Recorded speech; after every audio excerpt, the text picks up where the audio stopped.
어떤 생리적이고 기능적인 부분의 건강성이 있으면 애초부터 뭐 시선을 어떻게 처리하고 뭐 이런 자체가 필요가 없다고.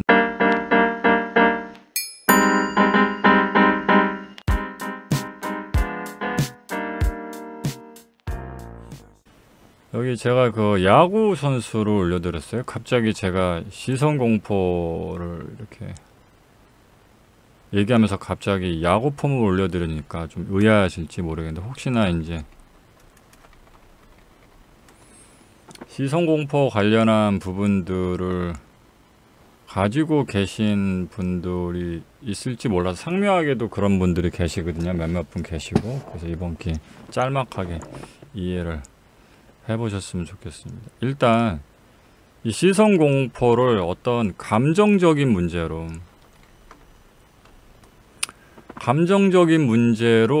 접근하시는 분들이 되게 많습니다. 예. 감정적인 문제로. 그래서 예를 들자, 무슨 자신감, 두려움, 눈치보, 아니면 어떤 감정적 불안, 정서, 이런 부분이 시선공포와 대단히 밀접하다고 이해를 하시고, 그래서 이런 어떤 감정적인 정서 불안을 해결한다거나, 아니면 어떤 자신감을 해결한다거나, 두려움 이런 걸 좀 해결하면 시선 공포가 해결이 될 거다, 이렇게 이해를 하시는 분들이 있는데, 전혀 그렇지 않습니다. 예. 뭐 상명학은 이와 관련해서 아주 깊은 학문적 연구와 결론을 갖고 있기 때문에 이 부분에서는 분명하게 말씀드리는데, 사실은 이 시선 공포는 이런 것과 연관은 있고, 이게 체감적으로는 이런 측면이라고 느껴지기 쉬운데, 시선 공포를 가지게 되는 진짜 핵심은 이런 거하고는 조금 무관해요. 그래서 일단 생리적 또는 기능적 부분을 체크해 볼 필요성이 있습니다. 그래서 이렇게 다행히 좋아하셨다니 다행입니다. 그래서 이제 이번 기회에 확실히 좀 알아두시면 조금 더 도움이 될 거예요. 그래서 일단 생리적, 기능적 부분을 좀 이해를 하셔야 되는데, 제가 최근에 이석증이 한번 걸렸었잖아요. 제가 이석증이 최근에 한번 걸렸었는데, 이 이석증이 걸리면요, 여러분들이 생각하시는 것 같이 뭐 이렇게 약간 핑글 돈다, 이렇게 약간 현기증이 난다, 이런 게 아니에요. 이런 게 아니고요, 그냥 안구진탕이 일어납니다. 무슨 소리냐면, 지진이 난 것처럼 눈동자가 마구 흔들려요. 마구 흔들려서 어떻게 의지력이나 감정 갖고 통제가 안 됩니다. 그래서 제가 어느 정도의 느낌이냐면, 망나니한테 모가지가 잘려서 내 모가지가 땅바닥에 뚝 떨어져서 축구공처럼 떼구르르 굴러가는 것 같아서 이렇게 말씀을 드렸죠. 근데 어떤 사람이 이석증이 있는데, 이석증이 당신이 불안해서 그런 거다, 당신이 정서적으로 좀 안정되지 못해서 그런 거다, 자신감이 없어서 그런 거다, 이렇게 얘기하면 의사들이 얼마나 황당하게 생각을 할까요? 그렇죠? 그래서 제가 이석증을 예로 드린 거여서, 이석증이나 안구진탕은 대단히 생리적이고 기능적인 이상, 생리적 문제, 기능적 문제로 인해 생기는 안구진탕이란 그러니까 조금밖에 머리가 안 움직였는데 실제 뇌는 여기가 엄청나게 많이 떼구르르 움직였다고 생각해서 눈이 그거에 반응해서 눈알이 막 움직이는 거란 말이에요. 그러니까 당연히 이석증은 이런 위에 얘기한 감정적인 거와 관계가 없죠. 당연히 생리적이고 기능적인 거잖아요.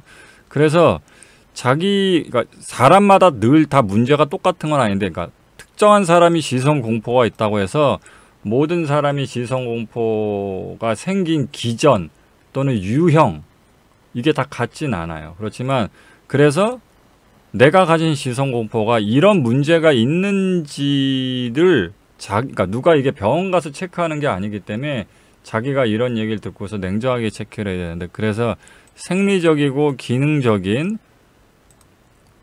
문제가 있는지를 먼저 확인을 해야 됩니다. 그중 대표적인 게 횡시입니다. 횡시. 한문 쓰기 귀찮다. 횡시.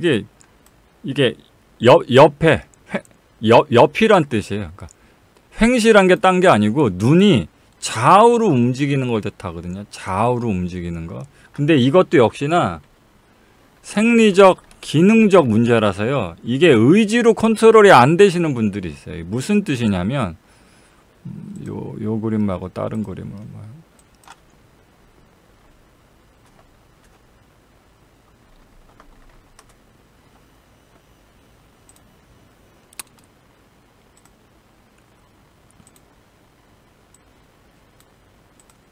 이렇게 뭐 스타벅스고 어디고 자기가 알던 사람하고 이렇게 서로 마주 보면서 이렇게 시선을 서로 마주 보면서 이렇게 얘기를 한다고 쳐보자고요. 그러면 서로의 시선은 어디가 있을 까요? 이 A라는 여자의 시선은 B라는 여자의 시선에 가 있어야 될 거고, 이 B라는 여자의 시선은 A라는 여자의 시선에 가 있어야 될 거 아니에요. 그런데 문제는 이렇게 될 때는 별 문제가 없는데 이 뒤로 어떤 사람이 좀 인상차기가 좀 유난한, 예를 뭐 좀 어떤 근육질 남자가 이렇게 뭐 민소매 옷을 입고 막 이렇게 알통이 이래갖고 막 이렇게 지나간다거나 아니면 조금 좀 특이하게 생긴 사람이 지나간다고 하니까 내가 바라보는 사람 주변에 C, D, E 같은 조금 다른 대상이 나타나면 자기도 모르게 시선이 그쪽으로 움직여지는 사람들이 있어요.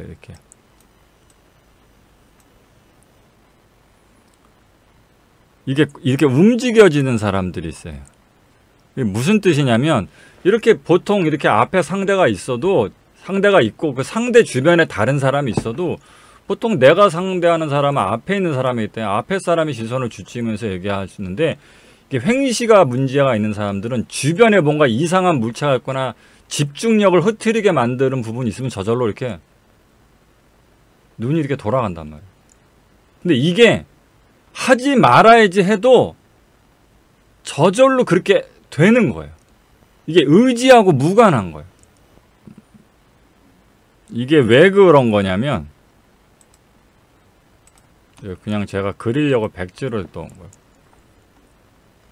예전에 뭐 고참 분들은 수업 때 들어서 아실 거예요.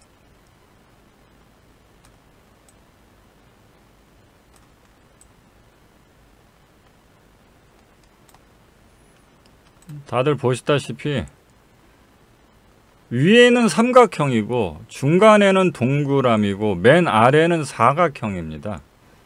삼각형이고 동그라미고 사각형인데, 여러분들은 여러분들한테 동그라미가 어디 있습니까? 이렇게 물어보면 당연히 중간에 있네요. 이게 동그라미잖아요. 그렇죠? 여러분들은 시각 기능이 정상이기 때문에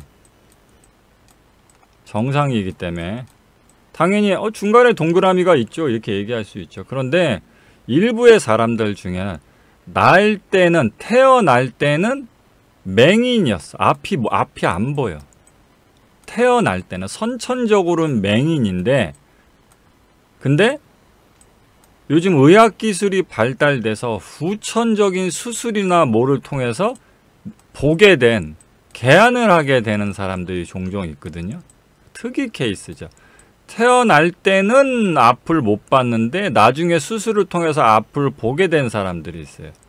이렇게 후천적으로 시각을 회복한 사람한테 자, 이 화면을 보여주면서 동그라미가 어디 있습니까? 이렇게 물어보면 동그라미를 못 찾는 사람들이 있어요.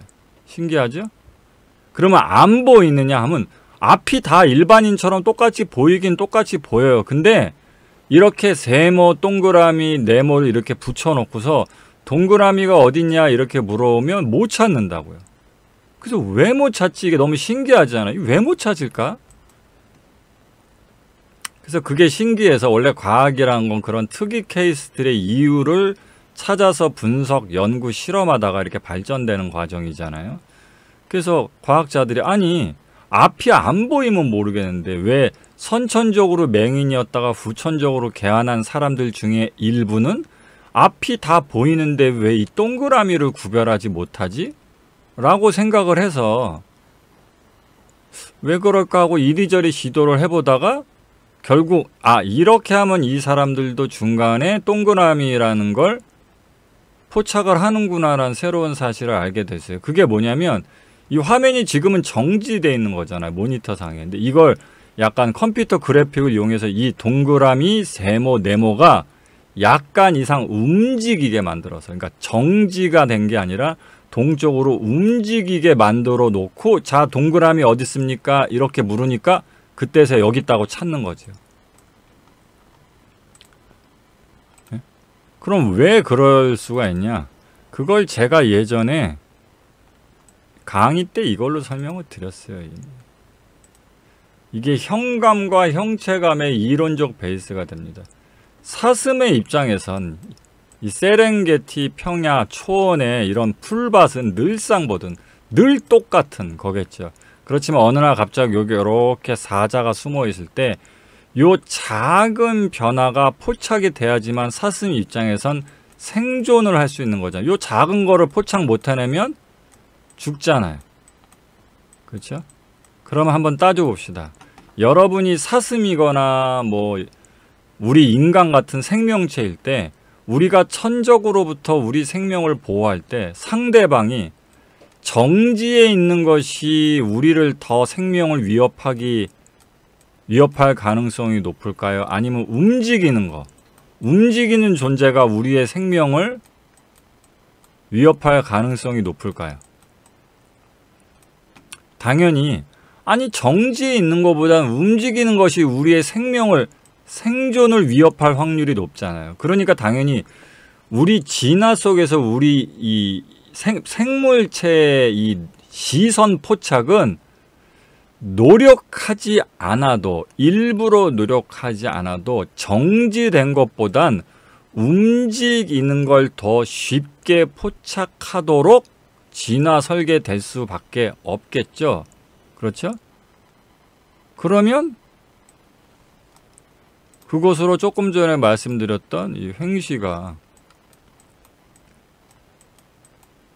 설명이 되는 거죠. 왜 이게 기능적으로 조절이 안 된다?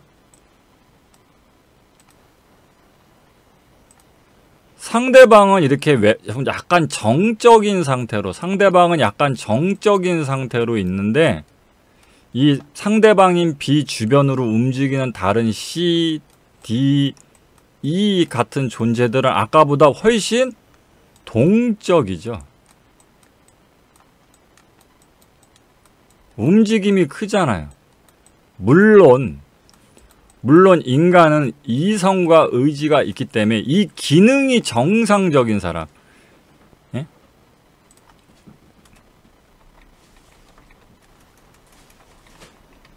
시성 기능이 정상인 사람은 이 기능을 이성으로 통제를 할 수가 있어요. 그런데 이 횡시를 가진 사람들은 이 본능적인 기능이 이성에게 개입하는 부분이 커서 시선이 내가 원하는 대로 움직이는 게 아니라 지 멋대로 시선 포착의 유도를 이끄는 신경 쓰이는 물체나 신경 쓰이는 반응이 있으면 그쪽으로 횡시가 간단 말이에요. 그러니까 이 사람 자체가 당연히 시선 불안을 가질 수밖에 없겠죠. 왜냐하면 왜 불안해? 그러니까 시선 공포는 사실 시선이 불안한 부분이 확장된 개념이잖아요. 그러면 왜 이런 사람들이 시선이 불안하냐? 시선을 내가 원하는 대로 컨트롤할 수 없는 부분이 크니까 불안한 거예요. 아유, 예, 두희님도 감사합니다. 이해되셨죠? 그러면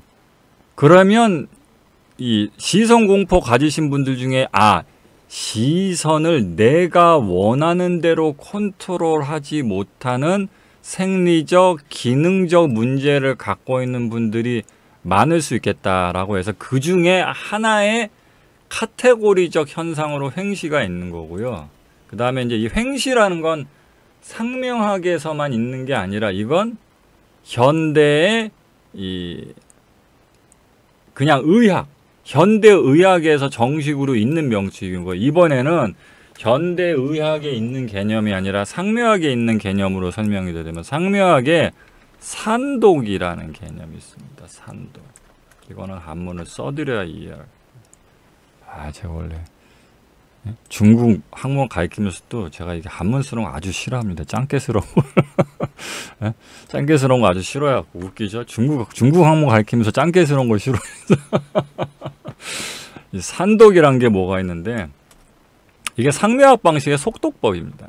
속독법인데, 막 눈을 빨리져서 읽는 속독법이 아니고, 이 산자가 흩틀산자라는 거, 흩틀, 그러니까 흩뿌린다, 이렇게 흩뿌린다. 독자는 당연히 읽을 독자고요. 그래서 예를 들어서 제가 그냥 아무 뉴스나 오늘 네이버 뉴스 아무거나 한번 캡처해서 한번 올려볼게요. 여러분들이 근데 제가 캡처해서 뉴스 부분을 하나 올려드릴 때 유의하실 게 있는 게 뭐냐면요. 이게 대한민국 글씨는 이렇게 왼쪽에서 오른쪽으로 글씨가 써지고 그 다음에 가로 한 줄 읽고 가로 또 한 줄 읽고 이런 식으로 순서로 읽잖아요. 근데 그런 식으로 읽지 마시고요. 그냥 아무 생각 없이 그림책처럼 이 글을 읽어보는 거예요. 그래서 시간을 제가 한 20초 정도 드릴 테니까 그렇게 보시면서 그냥 아무 생각 없이 그냥 내 눈동자의 움직임, 내 눈알을 어떤 순서대로 어디서부터 어떻게 봐야 되겠다 일체 따지지 마시고요. 그냥 보는 겁니다. 멍하니. 그래 놓고도 나는 그 내용이 어느 정도 이해가 가고 눈에 들어오느냐를 따져보는 겁니다. 이게 글씨가 보일런지 모르겠어요. 조금 더 크게 해볼게요. 이렇게 한번 글씨가 보이려나? 잠깐 20초 정도 들어볼 테니까 한번 이렇게 읽어보세요. 그냥 아무 생각 없이 멍하니 보는 겁니다. 멍하니.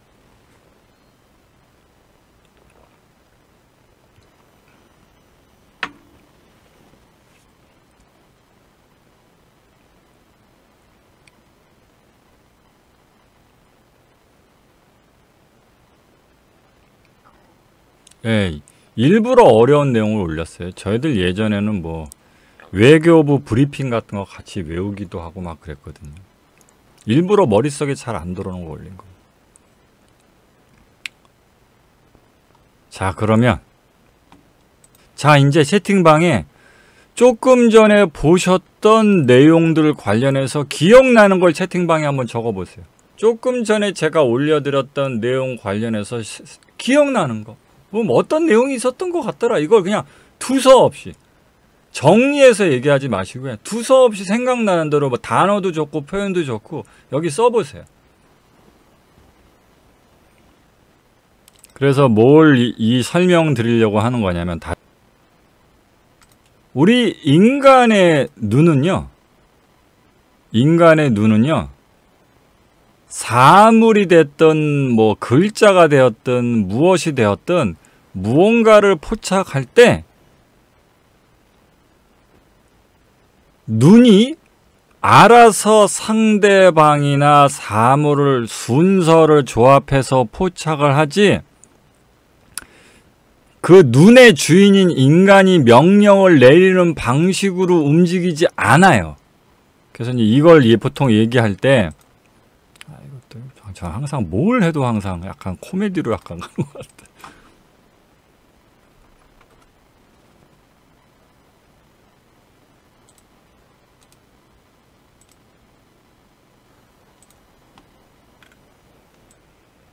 다시 또 안구 개안에 한번 가봅시다. 자, 이걸 볼 때 여러분들이 여자의 어디부터 보신 것 같습니까? 여러분들이 여자분을 보실 때 어디서부터 보신 것 같아요? 오늘은 아예 그냥 일부 강의 하지 말고 그냥 이거 말 나온 김에 이 시선 공포 관련해서만 정리해드려야 돼. 그래서 보면 이렇게 이게 실험을 통해서 남자의 얼굴이 이렇게 있으면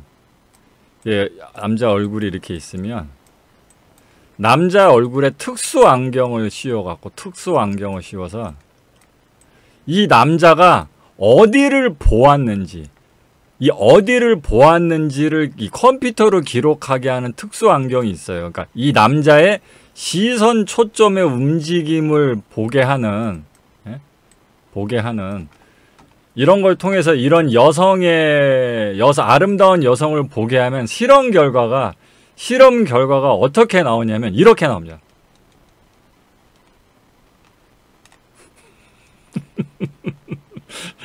이렇게 나와요. 이렇게. 약간 좀 음탕하지만 자, 지금 변태짓 하는 거 아닙니다. 지금 변태짓 하는 게 아니라 실제로 이렇게 나와요. 실제로 이렇게 나와요. 여기 낙서해 놓은 것처럼 여자의 얼굴과 가슴과 이 하체 어디를 진짜 미친 듯이 낙서해 놓은 것처럼 이렇게 그래프가 나옵니다. 아, 이거 제 시각, 저만 이상한 사람을 보면 안 돼요. 저만 이상한 사람을 보면 안 되고, 이건 사회적, 과학적 실험으로 이미 증명이 된 거예요. 리얼 그 자체입니다. 그래서 여기서 농담당사 나오죠. 그래서 실험을 해보면 남자가 이렇게 아름다운 여성을 볼 때 가장 많이 본 게 1번이 얼굴이고요. 2번이 보통 다들 아시다 가슴이고 3번이 이제 하체 쪽인데, 그럼 이제 여자들이 얘기하기를 역시 여자의 가장 아름다움은 얼굴이구나. 왜냐하면 남자들이 가장 많이 본 게 가장 먼저 보고 가장 많이 본 부분이 얼굴이니까. 그래서 지금 실제로 실험이나 논문에선 남자는 여성을 볼 때 아름다운 여성을 볼 때 아름다운 여성의 얼굴을 가장 먼저 보고 얼굴을 제일 많이 본다 이렇게 나와 있어요. 그런데 저는 그런 연구에 동의하지 않습니다. 그래서 제 해석은 달라서 원래는 이거 필요 없고 그냥 다이렉트로 여기부터 보고 이러고 싶은데, 근데 남자 입장에선 바로 다이렉트로 여기부터 보고 싶은데 이 여자가 내가 거기를 보는지 볼까봐 내가 신경이 쓰이니까 이 여자가 내가 보는 걸 보는지를 확인을 해야 될 거 아니야. 이해됐어요? 이 여자가 딴 데 보고 있으면 그냥 바로 다이렉트로 이렇게 볼 텐데 내가 이 여자 여기부터 보는 걸 이 여자가 보지 않을까 신경 쓰여서 그래서 얼굴부터 본 거다. 이게 물론 제 뇌피셜이긴 하지만 우스갯소리로. 근데 제가 이걸 무슨 이런 음탕한 얘기한 걸로 이걸 꺼낸 게 아니고요. 지금 저 학자 아닙니까? 학자. 과학적 얘기 꺼내려고 한 겁니다. 그래서 인간은 이렇게 아름다운 외모의 미녀를 보든 아니면 이런 다시 안구정화 하셨으니까 이런 뭐 신문 뉴스를 보든 어디서부터 어떻게 봐야 되겠다, 어디를 몇 번 봐야 되겠다, 어떤 순서로 봐야 되겠다를 주인이 명령을 내려서 보는 게 아니라 자연스럽게 자동적이고 본능적인 시선의 움직임으로 간단 말이에요. 그래서 원래 이렇게 차근차근 일부러 꼼꼼히 읽어 내려가지 않고 본능 그대로 두면 우리 인간은 이런 걸 어떻게 읽냐면요. 많이 보이지 않는 신한 단어들, 시비, 대규모 자금, 투자 유치, 불공정 거래, 기업 사냥꾼, 은폐, 이렇게 읽습니다. 자, 그러면 제가 이 내용을 여러분들한테 다 설명 안 드려도 벌써 이 단어 몇 개만으로 대충 이 뉴스가 무슨 뜻인지를 여러분들은 이해하신 거예요. 3호 시비, 대규모 자금, 불공정 거래, 기업 사냥꾼, 은폐. 자, 어떻습니까? 단어 몇 개만으로도 대충 아까는 되게 막 꼼꼼히 읽을 땐 되게 복잡하셨죠. 뭐 3호 시비는 주식 등에 비해 발행이 쉽고 공시 규제가 느슨하다. 증권신고서 없이도 이사의 결의만 있으면 찍어낼 수 있다. 일부 기업이 이른바 시비 공장 방식으로 대규모 자금을 조달할 수 있었던 이유다. 이를 통하면 실제 사업보다 훨씬 높은. 어떻습니까? 머리에 들어오세요? 하나도 안 들어오죠. 그래서 사실 인간은 뼈대 정도에 해당되는 걸 순서 없이 얼기설기 중요한 뼈대 정도만 먼저 살짝 금방 순식간에 이해를 해낸 상태로 거기에 살을 붙여가고 모자란 부분을 채워가면서 이해를 한단 말. 그래서 흐틀산자가 쓰는 거예요. 우리 시선은 이렇게 정해진 대로 보는 게 아니라 흩뿌리듯이 마구 순서 없이 이렇게 본다는 뜻이에요. 그래서 다시 또 안구정화로 넘어가면, 그래서 우리가 이런 여자분 볼 때 어떻게 본다? 아까 책 읽을 때처럼 여기 보고 1번 여기 보고 2번 여기 보고 3번 여기 보고 4번 여기 보고 그 다음에 시계 보고 이런 식으로 보지 않아요. 죄송하지만, 이분한테 죄송하지만 이렇게 본다고요. 이렇게. 즉 이게 흩어져서 그냥 흩뿌려서 보는 게 가장 건강한 거예요. 가장 정상적입니다. 이게 가장 짧은 시간 내에 요점 위주로 상대방이나 어떤 글자나 사물을 판단할 수 있는 가장 건강하고 가장 정상적인 방식이에요. 자, 그러면 왜 나는 시선 공포가 있는데 다른 사람들은 없을까? 라는 부분이 방금 설명이 됐죠. 이게 기능적이고 생리적인 부분에서. 그럼 다른 사람들은 시선 공포가 왜 없다? 뭐 당당해서? 자신감이 넘쳐서? 아니에요. 내 시선 기능이 건강하기 때문에 내가 어떤 사람의 얼굴을 보든 뭐 글자를 보든 뭘 보든 어디를 어떻게 봐야 될지를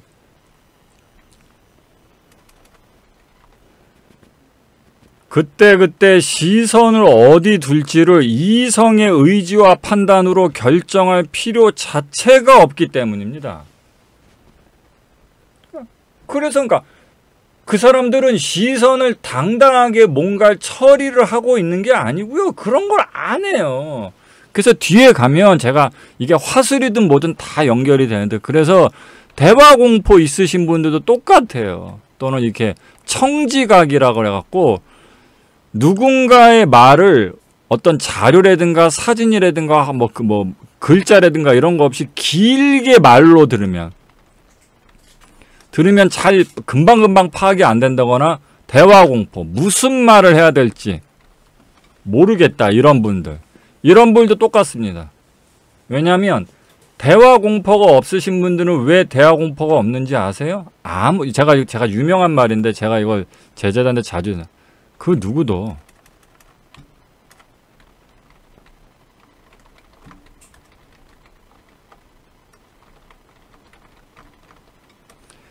누구도 대화할 때 지금은 이런 말 해야지, 이번엔 이런 말 해야지, 저런 말 해야지, 아무도 그딴 거 생각하면서 이야기하지 않습니다. 이게 뒤에 가면 이걸 아주 기능적으로 훈련해서 엄청나게 높여놓은, 지금 말씀드린 건 시선공포, 대화공포, 청지각 부족 이런 건 전부 다 마이너스 쪽 문제 요소잖아요. 근데 이게 아니라 단순히 이런 문제를 해결해서 0으로 만드는 게 아니라 그걸 플러스적으로 기능을 높이고 아주 뛰어난 능력으로 개발하는 방식으로 만든 게 상명하게 다중연산 능력이라는 게 있어요. 이걸 그래서 살론이라는 걸로 연습하는데, 그러면 어떻게 되냐면 제가 이런 강의를 보통 하루에 짧아도 2시간, 정말 예전에 길 때는요 스트레이트로 막 7시간, 8시간도 강의를 했어요. 철야 강의도 하고, 심지어 아침에 출근할 때 강의해달라고 아침 땡에서 일어나자마자 자다가 일어나서 컴퓨터 켜고 자, 오늘 강의하겠습니다, 이렇게 강의한 적도 있어요. 그러면 제가 강의할 때 보통 이런 강의를 2시간 넘게 하잖아요. 그럼 제가 이렇게 사진 같은 거 많이 준비하니까 오늘은 무슨 강의를 해야 되겠다 해갖고 제가 무슨 뭐 대본을 다 짠대거나 그런 거 전혀 없어요. 그냥 어떻게 하냐면 제가 하는 모든 강의는요 별다른 준비 없이 그냥 즉흥적으로 즉문즉설 방식으로 그냥 다 하는 거예요. 이렇게 길고 논리적이고 어떤 이야기를 하다가 이런 이야기가 나왔고 어떤 사람이 그런 이야기를 했으니까 거기에 해결되는 이런 이야기를 해야 되고 그 이런 이야기의 이론적 배경은 뭐고, 이런 모든 앞서거니 뒤서거니 하는 모든 이 복잡한 퍼즐을 다 기억하면서, 그러면서도 앞으로 또 이런 얘기를 해줘야 이 사람들이 좋아하겠다. 아, 이럴 때 이런 사진을 보여주면 좋겠다 하는 그런 모든 것들을 아무런 준비 없이 그냥 즉흥적으로 즉문즉설하듯이 그냥 다 할 수 있어요. 그걸 다중연상 능력이라고 하고, 그런 다중연상 능력을 갖고 하는 상묘하게 개인적 사이퍼 의견 내기 또는 회의 이런 걸 산론이라고 해요. 이때 산 또 무슨 산자다? 똑같아요. 이 산자예요. 그래서 상묘학은 이렇게 기능적인 부분을 개발하는 부분이 많아서, 그래서 여러분들이 자기가 시선공포가 있을 때, 아, 내가 뭔가 이게 시선공포가 왜 있냐는 부분은 너무 앞에 말씀드렸다시피 뭐 감정적이고 뭐 자신감적이고, 예?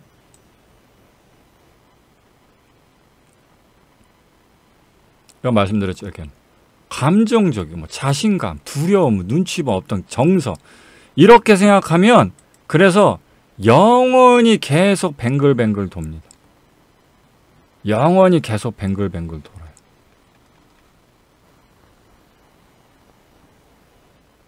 그래서 제가 앞서서 이 말씀을 드렸던 거예요.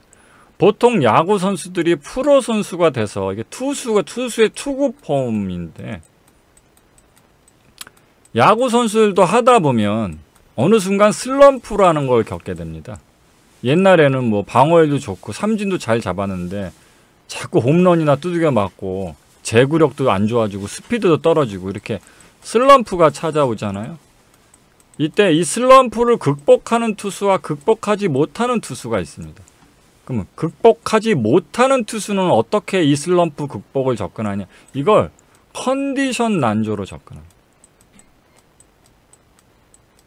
컨디션 난조로 접근해서 투구 폼을 어떤 느낌, 잘 던져질 때의 느낌 회복, 이런 식으로 막연하게 접근해요. 비슷하죠? 시선 공포를 자신감, 뭐 어떤 자존감, 뭐 당당함, 뭐 이런 식의 약간 추상적이고 느낌적인 걸로 접근합니다. 그러면요, 다 대부분 다 실패해요. 근데 만약에 슬럼프 극복에 성공하는 사람들은 대부분 어떻게 하냐면요, 그래서 요즘은 이런 것들이 야구계에도 과학적으로 다 돼 있습니다. 그래서 자신이 가장 성적이 좋았을 때 있죠. 가장 자신이 성적이 좋았을 때 자신의 이게 투구를 기록해놓은 비디오가 있을 거 아니에요. 그 비디오를 가지고서 지금 투구 폼을 찍어갖고 가장 성적이 좋았을 때 투구 폼을 A의 투구 폼이라고 하고, 지금 성적이 안 좋았을 때 폼을 B의 폼이라고 한다면 이걸 비교합니다. 이렇게 비교를 해서 도대체 내가 투구 폼이 좋았을 때 팔의 위치는 어떻고 뭐 릴리즈 포인트는 어디고, 이런 부분들을 비교해내서 말 그대로 운동 느낌이 아니고 운동 역학적 원리를 다시 분석해서 투구 폼을 회복하는 방식으로 슬럼프를 극복하죠. 결국 이건 느낌하고 아주 무관한 거예요.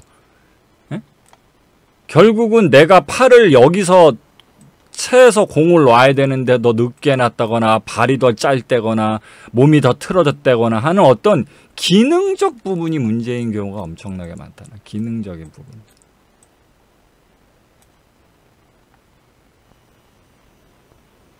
그래서 제가 오늘 여기서 다 이 기능적인 문제 부분의 하위 카테고리를 다 말씀드릴 순 없어요.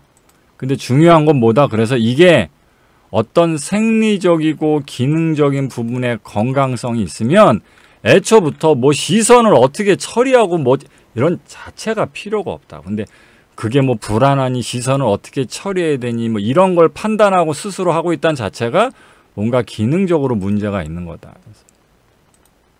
이렇게 마시멜로 눈을 가지고 눈을 못 쳐다본다고 시선 공포가 있는 게 아니고요. 알고 보면 이런 분들도 시선 공포가 있는 거예요.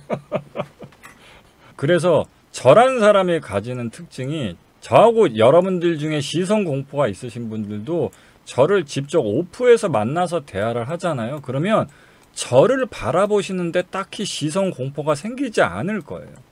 왜 그러냐면 의외로 저는 상대방의 눈을 그렇게 당당하게 자신감 있게 똑바로 쳐다보지 않습니다.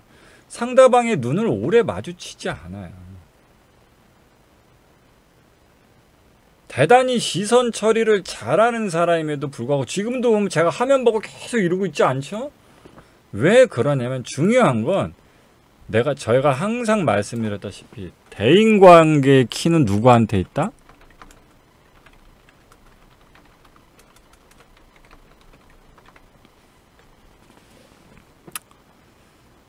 예?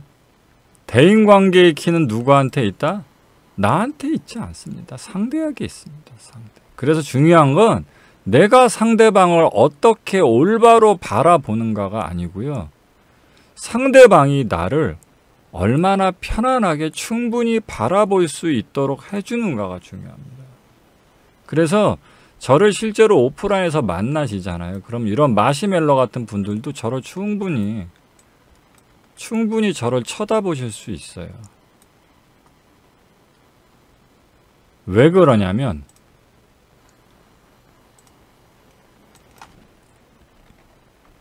지금 여러분들 저 바라보실 때도 그렇게 크게 부담스럽지 않으시죠? 제가 이렇게 생긴 사람은 아니지만 일단 사진 하나 올려드리면 아마 저를 실제로 오픈해서 만나시면 이런 모습을 더 많이 보실 거예요. 많이 보실 거예요. 그럼 이런 사람을 실제로 만나서 이 사람이 나를 보고 있지 않으면 여러분들은 어때요? 이 사람 보기가 편하죠. 나를 보고 있지 않으니까. 그래서 이 사람이 이렇게 생겼구나, 이런 모습이구나, 머리 스타일 이러구나, 눈썹이 참 진하네, 코가 부리부리하네, 이런 모습을 충분히 관찰할 수 있게 해주잖아요. 어느 정도 좀 도움이 되시라고. 그래서 시선공포로 원래는 일부 강의 진행했었어야 되는데 그래서 시선공포로 진행을 해드려 봤습니다. 그래서 도움이 되셨으면 좋겠습니다. 그래서 또 다른 카테고리의 시선 문제를 갖고 계신 분도 있을지 몰라요. 그렇지만 여러분들이 만약에 시선 공포나 시선의 불안을 가지고 계신다면 아주 일부의 경우를 제외하고 거의 대부분은 이렇게 생리적이고 기능적인 부분의 문제 때문에 시선 공포와 시선 불안을 가지고 계시는 것이지, 뭐 인문학이나 일반 힐링에서 얘기하는 것처럼 뭐 자존감이 어떻고 뭐 당당함이 어떻고 뭐 부끄러워서 어떻고 이런 게 아니라는 거. 이런 게 아니라는 거. 그런 걸 이번 기회에 알아두시면 여러분들이 부질없이 시선 공포나 시선 불안을 없앤다고 시간 낭비하지 않는데 도움을 좀 받으실 수 있을 거예요.